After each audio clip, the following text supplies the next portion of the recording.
Sakderenge nglajengaken mirsani video sakjangkepipun, kula aturi kapurih nutul tombol subscribe supados boten ketinggalan video salajengipun. Kagem kemanfaatan video menika, monggo dipun like, komen, lan ugi share. Mugi panjenengan sedaya pinaringan seger waras, bejo donya bejo akhirat, rahayu rahayu rahayu sagung dumadi.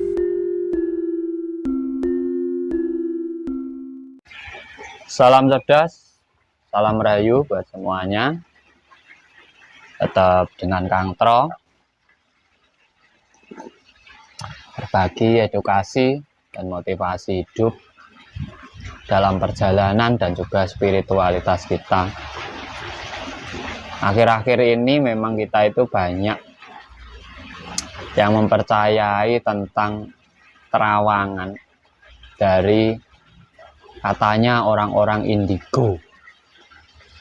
Orang-orang indigo, orang-orang yang memahami dunia gaib dari kecil, kata dari kecil.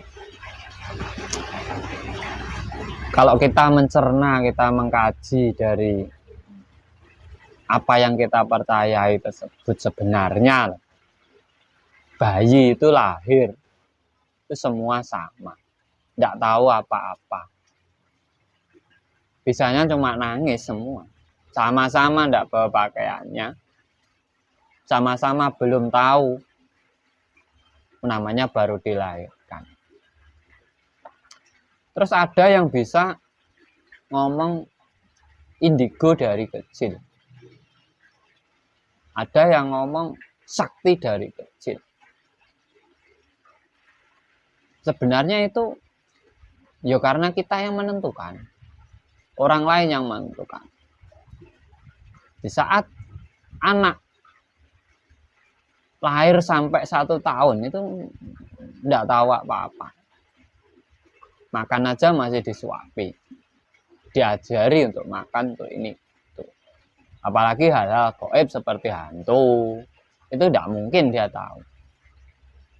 Dia tidak tahu itu namanya apa, dia itu tidak tahu. Nah, di saat anak ini sudah mendengarkan kata-kata dari orang-orang lain,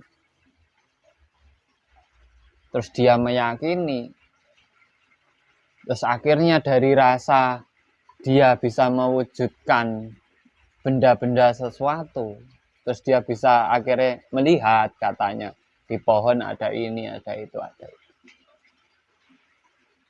Terus dengan orang lain itu didorong juga percaya.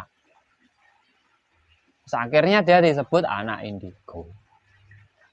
Awalnya sebenarnya sama, tidak tahu apa-apa juga. Nah, dari sebutan orang ini, dari keyakinan orang ini, akhirnya dia muter-muternya di situ aja sebagai ahli indigo. Akhirnya menerawang orang, memprediksi orang. Terus melihat hal-hal yang seperti itu. Saya bilang seperti ini karena saya pernah dideklarasikan seperti itu.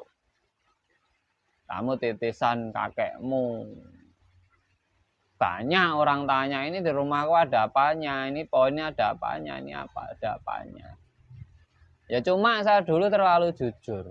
Saya tidak lihat apa-apa, ya saya ngomongnya tidak lihat apa-apa.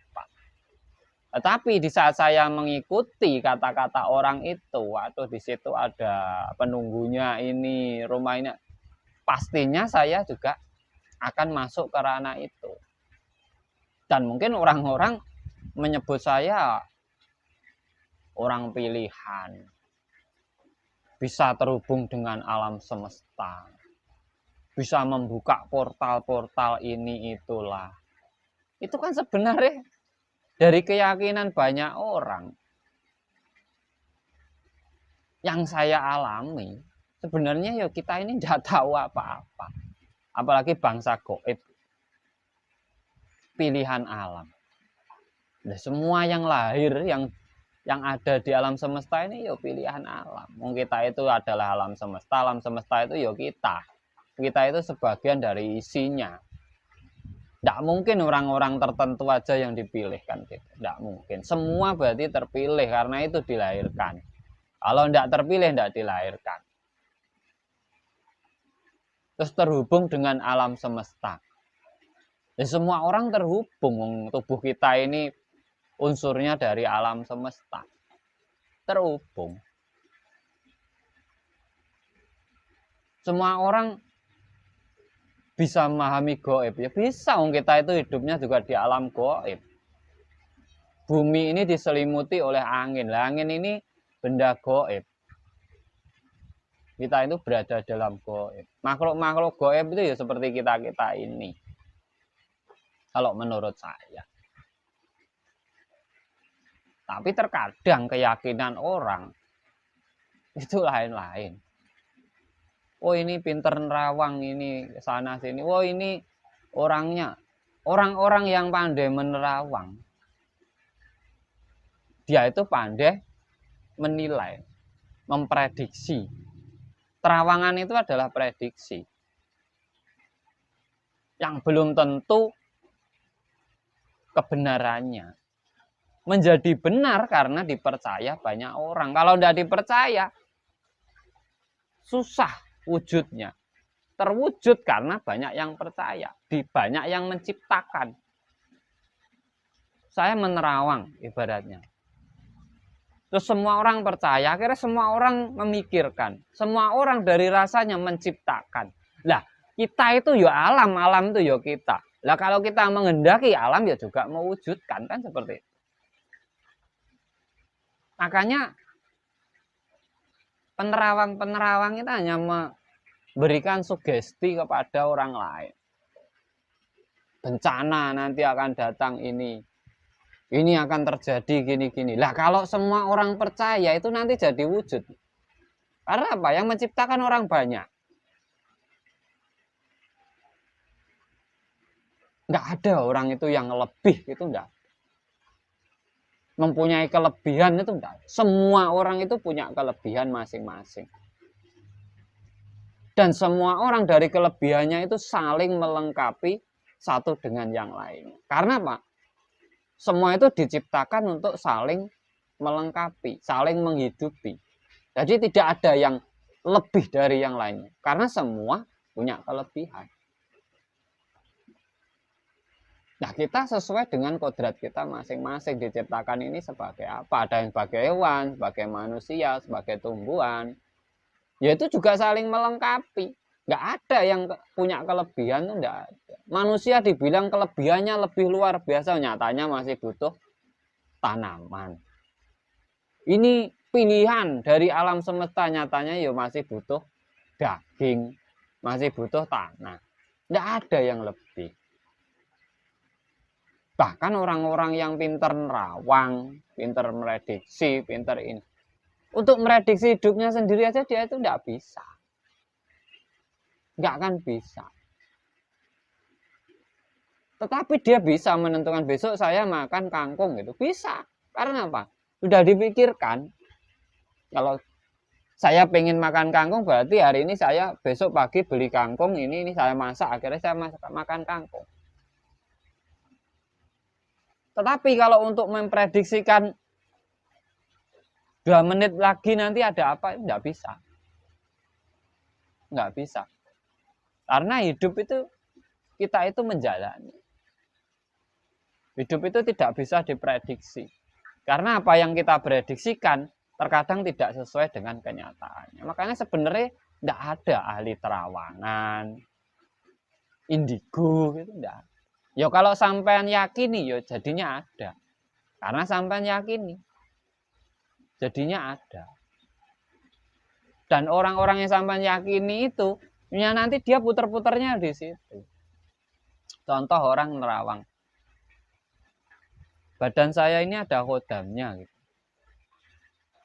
Terus saya tanya ke yang nerawang, sampean ngelihat kodam itu? Lihat, Kang. Bentuknya apa? Harimau, Kang. Berada di mana? Belakang sampean, Kang. Bisa mewujudkan biar saya bisa melihatnya? Nggak bisa. Rasanya, dia itu hanya mengikuti rasanya. Hanya angan-angannya. Kalau dia melihat real bentuknya macan gitu enggak ada. Ya karena saya belajar tentang itu dulu. Pohon itu ada genderuwonya. Dia tuh tidak ngelihat genderuwonya, dia hanya merasa di situ ada genderuwo. Sesuatu hal yang gaib itu tidak bisa dilihat oleh mata. Apabila sampai melihat itu berarti hasil dari penciptaan dirimu sendiri. Dan sesuatu yang gaib itu hanya Tuhan yang tahu. Ya karena kamu diberi kekuatan dari Tuhan untuk melihat itu. Ya kita itu sudah bersahabat dengan gaib setiap hari. Kita nafas ini pakai benda gaib kok, pakai angin kok. Rasa kita ini ya gaib kok. Kita itu sudah berada di dalamnya tiap hari. Semua orang itu tidak ada yang pilihan, tidak ada. Semua orang. Nah, kesadaran tentang inilah yang harus kita tanamkan dalam diri kita. Jangan sampai kita muter-muter di sebuah keilmuan yang justru membingungkan dan tidak ada bukti nyatanya. Karena apa? Kita hidup di alam nyata. Tetapi kita juga hidup di alam gaib. Kita membutuhkan rasa, kita membutuhkan angin, kita membutuhkan cahaya. Tetapi jangan lupa kita hidup ini di alam nyata. Nah, kita dihidupkan itu untuk saling menghidupi, saling melengkapi satu dengan yang lain. Tidak ada yang lebih unggul. Mau orang terahnya siapa, paling unggul sendiri, dia pasti juga membutuhkan yang lainnya. Jadi tidak ada yang lebih spesial atau lebih. Karena Tuhan itu maha adil. Dia tidak mungkin pilih kasih. Nah, ini untuk pengertian dari panjenengan semuanya. Kalau untuk saya, namanya orang ahli penerawang, indigo, itu ada karena ada yang meyakini. Karena dia indigo. Satu kata di saat orang, kok tepat, akhirnya menjadi sugesti tiap harinya dan berlanjutan terus. Pada hakikatnya ya lahir itu tidak tahu apa-apa. Tidak tahu apa-apa. Indigo dari lahir itu tidak ada kalau perlu. Orang lahir itu bisanya cuma nangis, gak bawa apa-apa, tidak tahu apa-apa. Itu masih perlu diajari oleh orang tua, ini apa, ini apa, ini apa. Jadi buat teman-teman semuanya ya jangan mudah terpengaruh. Kita belajar mencari pemahaman. Kita belajar mencari pemahaman. Ilmu yang paling menyusahkan, membingungkan, bahkan bisa menyesatkan itu ada ilmu-ilmu gaib. Karena apa? Susah dibuktikan. Satu orang dengan yang lainnya itu pasti tidak ada yang sama, beda-beda. Sesuai dengan apa? Sesuai dengan keyakinannya masing-masing. Makanya hidup itu kita nikmati. Kita hidup di alam nyata, yaudah kita urusi alam nyata kita ini. Tentang kehidupan kita. Tentang hal-hal dunia gaib itu tuh urusannya dunianya lain. Kita itu tidak usah melampaui batas. Yang nyata ya biar nyata aja. Yang gaib itu urusannya yang gaib aja. Tapi mengganggu, Kang. Tidak mungkin benda gaib itu nyentuh kita aja tidak bisa kok. Kalau memang ada makhluknya. Ya karena bisa itu karena kita meyakininya gitu. Nah, ini semoga menjadi pengertian yang berguna untuk kita semua sebagai bahan edukasi buat kita semuanya. Prediksi hidup sampean, tentukan masa depan sampean, tidak perlu diprediksi orang lain karena hidup kita itu adalah perjalanan kita. Lakukan yang terbaik di hadapan sampean. Di saat sampean melakukan hal yang terbaik di hadapan jenengan, sampean akan bisa mendapatkan kebaikan juga di masa depan panjenengan. Karena yang bisa menentukan hidup kita adalah kita sendiri. Dari saya terima kasih, salam cerdas, salam rahayu, Sagung Dumadi.